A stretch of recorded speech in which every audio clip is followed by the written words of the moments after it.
It's well and truly underway, because that was another disappointing day for your former club. Yeah, very disappointing. Again, too many mistakes, and it doesn't really look like a team. So when they had the opportunities at the end of the first half, didn't take those chances, and then eventually, they go 2-0 down, 3-0 down very quickly after that, and it just looks like they're giving up. Just from that moment on, it just looked like the players individually tried to do something, I don't know, just to show them in a good light, but it's, again, just so disappointing. 3-0, 4 times they've conceded 3 goals. At home this season, and 2 of them now under Ruben Amorim. Let's have a look at the goals, Pete, because we'll start with the one I think that frustrates you the most. Another set play. Because it's simple, you just have to do your job. You get told what your job is, you do it in practice. Xerxes, I didn't mention that at half time, but of course he should be tighter. But Bruno's not in the right position. He should be there, either blocking the space or heading the ball if it comes in low. What he does is he goes forward and then he's out of the game. But then when you look behind Xerxes, you got all the defenders just stood there, and it's just disappointing that it happens it's a 9 time out, 9 out of 19. No, 9 out of disappointing. And the second half, they'd actually had a few opportunities, United, when Mazraoui was a little rash, to say the least, inside the penalty area. You're being kind, Steve, saying a little rash, a little stupid. What on earth? What on earth are you honest? And that was the sad thing for Manchester United nowadays is they go 1-0 down, 2-0 down. You never really think they're going to come back. It just doesn't happen. They're just not a very good team. But what Amorim's got to make sure now, that's brutal and that ruthless. So wasted. Yes, you might not get any points, but something will just sink in there and think, OK, that's fine. We'll see what happens in a couple of weeks or 5 or 6 months. We should give credit to your former club as well, and Semenyo, who you spoke about prior to kick-off, getting another goal. Lovely move again. So it's an amazing move. I think it just sums up Bournemouth, to be honest. And even if you take it back, it sums up Man United in terms of how they play and the commitment. Mainu could have sort of done that, but they deserved it. But that man again, his numbers are good. 5 league goals. And they deserved it. They were the better team throughout. Man United just not good enough. Too easy to play against. And Manchester United next in action on Boxing Day. They go to Molineux, Wolves away. So welcome into our Premier League studio with me, John Champion, Robbie Earle, Tim Howard. Gentlemen, there's our story so far today. Manchester United beaten again. Yeah, I just look at this team and continually it's a work in progress, clearly. I don't think these players under Ruben Amorim are good enough to get to where Manchester United want to be. The leadership and the mentality piece for me is still missing. He's working on that. When you look at Xerxes as a striker getting hauled off at 55 minutes, he's obviously not doing the business because the manager doesn't want to do that. A soft penalty given away, set pieces percentage-wise in the Premier League, that's simply a mentality aspect. I look at the faces after the final whistle. They're standing around dismayed.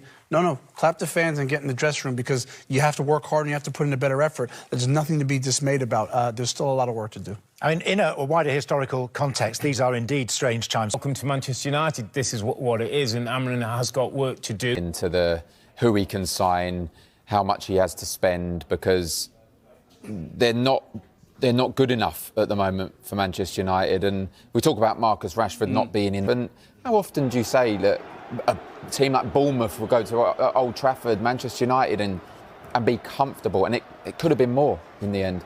Yeah, we started the show, didn't we, talking about Marcus Rashford. 3-4-3. But also, I think Man United will be looking. These players are on big money.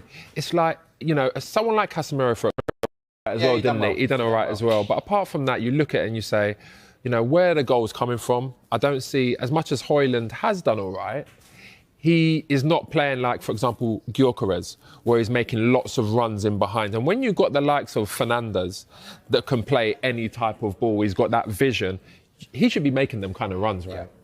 You look at the links, and Gyökeres is the name that springs to mind straight away, and you think, will he pick up the phone and say, come and join me? Will he want to leave and join Manchester? Semenyo gets the third.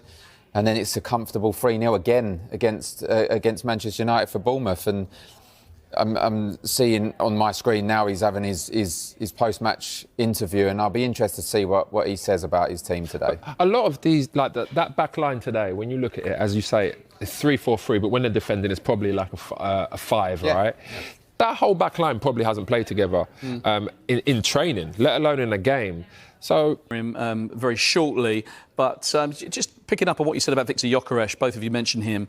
I mean, the ties between managers and players, when managers move on, we see it time and time again, don't we? Players tend to follow them, especially if they've done well under them. We don't quite know the extent of the relationship between Gyökeres and Amorim, but do you get that sense of...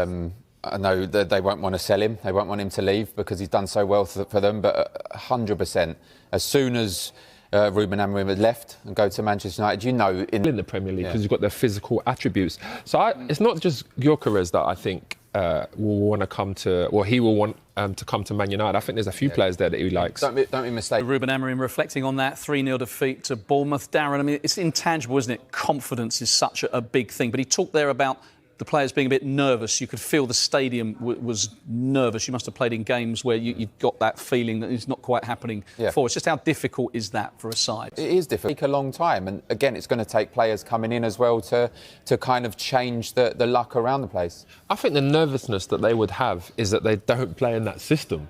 It's difficult to go, you know, they've had a pre-season. They've had a pre-season of playing a certain way. Now, halfway through the season, you're saying, OK, when you just play your free-flowing football and you've got that confidence, everything seems to just come easier. Yeah, it's instinctive, Darren, isn't it? When you're playing, well, any sport, if you have to think about it too much and get the brain involved... Your system, and that's when the success comes. Frustrating, really, considering there were parts of that game where you played really well, but you've been punished by Bournemouth. Yeah, 100%. We are very disappointed because I think we are playing so well. We create many chances, and unfortunately we couldn't score. So disappointed. We have to adjust a few things, especially the set pieces, and we have to, I think, start the games scoring the first goal, you know. So we want to work on that. I think we have a great coach and a great group as well. Yeah, we have to put the chest now, for sure. In this club it's unacceptable losing, but we are here to change things. From the outside looking in, the performances seem to get better and better with each week that goes past, but you're not getting the results that maybe you deserve for those performances. Yeah, for sure. We now have to recover, and then we have to prepare well the game because we need points, and we want to change the situation. I'm 100% confident on that. Leacher, thank you.